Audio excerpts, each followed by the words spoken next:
everyone who watches my channel and everyone who subscribes. And if you would like to subscribe, I would really appreciate it if you enjoy my channel. Today I'm going to make a rustic style Irish potato pie for St. Patrick's Day. And it's a really delicious pie, pastry. And we're going to use a puff pastry, 1 sheet. And we're going to have potatoes and bacon and dill. It's really, really good. And I know I say this a lot, but this is another simple recipe. It's got a lot of good ingredients. Now today I'm not going to use fresh dill. I'm going to use dried dill. And the reason is because I can't find any in my local store. They usually carry it, but they're out of it today. So this will do because it's very, very fragrant. You can use dried dill if you want, because it does have the same fragrance that fresh dill has. It may not look as nice, but it's still going to taste really good. So let's get started. I hope you enjoy this. Okay, so these are all the ingredients you're going to need, and I will have the exact amounts in the description as well if you want to check back. So we're going to have 1 sheet of thawed puff pastry, 2 tablespoons of butter, 4 slices of thick bacon, 4 to 5 large potatoes, and you can use Yukon Golds or russets. I'm using Yukon Golds, and I'm going to leave the skins on. 1 cup of thinly sliced onion, and I'm using a yellow onion. You can use white. You could even use a red onion if you'd like. 1 tablespoon of fresh dill or dried dill, and 3/4 a cup of either heavy cream or half and half. Salt and pepper to taste. So let me start showing you how to do this. So first thing you want to do is take out your puff pastry, and you want it to thaw out. So this is still a little frozen, not totally. And you're going to get some kind of dish. I'm going to use this pie dish because it's kind of deeper than a regular pie dish. You can use a square dish too if you want. It doesn't have to be round. So I'm going to set that aside and let that thaw. And then what you want to do is you want to get your thick cut bacon and slice this up first, and then we're going to cook it on the stove till it's totally cooked. You can cut them in about 1 to 2 inch slices.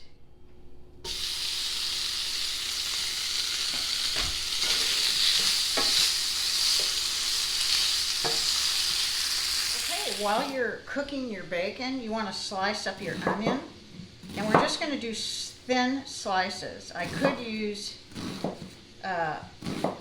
my tool that I've already started slicing them. And you don't want to chop them, you just want them sliced just like I'm showing you right now. So that when we are done cooking our bacon, we're going to take out most of the grease and just leave 1 tablespoon of grease. And we're going to add 2 tablespoons of butter and cook these onions in the grease after we remove the bacon. Okay, we want to remove all this bacon grease except for like 1 tablespoon. We're going to leave 1 tablespoon of bacon grease in here, and we're going to pour the rest in our jar. And now we're going to add about 2 tablespoons of butter to our bacon grease. And we're going to melt this down, and then we're going to add our cup of sliced thinly sliced onions in our pan, and we're going to saute them for about 3 to 5 minutes until they're soft.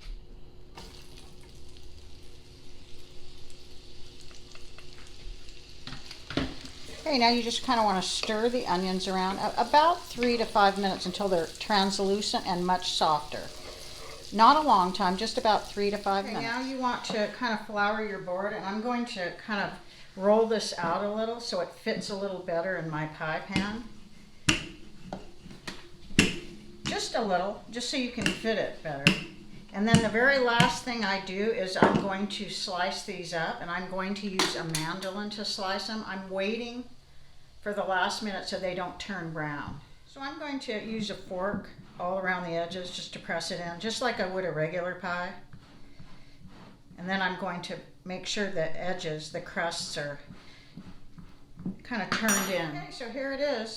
Dough is very forgiving, so if anything kind of falls apart, you just put it back and just bring everything to the edge and maybe poke a few of these. You don't have to poke as many because this is a puff pastry. Okay, so I'm using a mandolin, but you can just slice it with a knife if you want, whatever is easier. But you do want thin slices like this, and using a mandolin is so much easier than using a knife. So it's quicker. So go ahead and just slice up your 4 to 5 potatoes. Okay, we're done cooking the onions, so now we're going to add our potatoes. And we have quite a bit. I only used 4 large instead of 5 because 4 was definitely enough.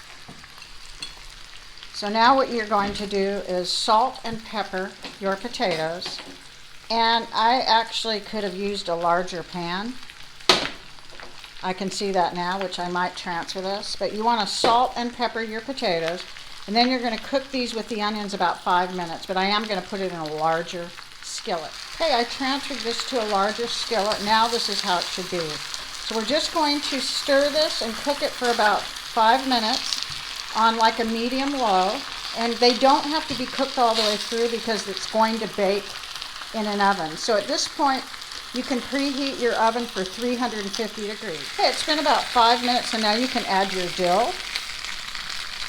And the recipe calls for like a tablespoon of fresh dill. I'm going to put like probably a teaspoon of dried dill. And then you can add your bacon back in. And we're going to stir everything together. And then we're going to add it to our pie plate, your casserole dish, after you get this all stirred. Now we're going to put it in our pie.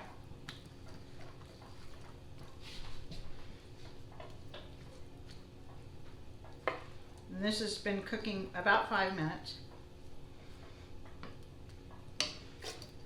This looks so good. It smells wonderful. So the only thing I'm going to do now is I'm going to add a little more dill. Just a little more on the top. And I will be right back. Okay, you don't have to add more dill. I do. I like to put it on the top. It just kind of makes it prettier. And it tastes really good. If you love dill, this is really good. Then we're going to take our 3/4 cup of heavy whipping cream, or half and half. And this happens to be heavy whipping cream. You're just going to pour it all over the top like this. See how easy that this is? This is so good. Now we're going to put it in our 350 degree Fahrenheit oven, and it will bake anywhere between 50 and 60 minutes on the middle rack. Okay, here's our rustic Irish potato pie. It looks really good and it smells delicious.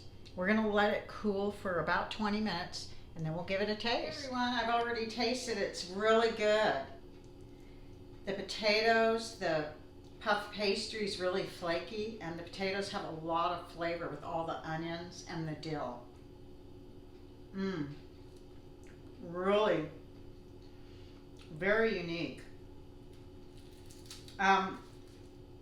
It's kind of like scalloped potatoes in a way, but it has this really good puff pastry, and the bacon and dill, it's really amazing. Really good. So if you want to find a new recipe for St. Patrick's Day that you haven't tried, I give this an A. It's really good.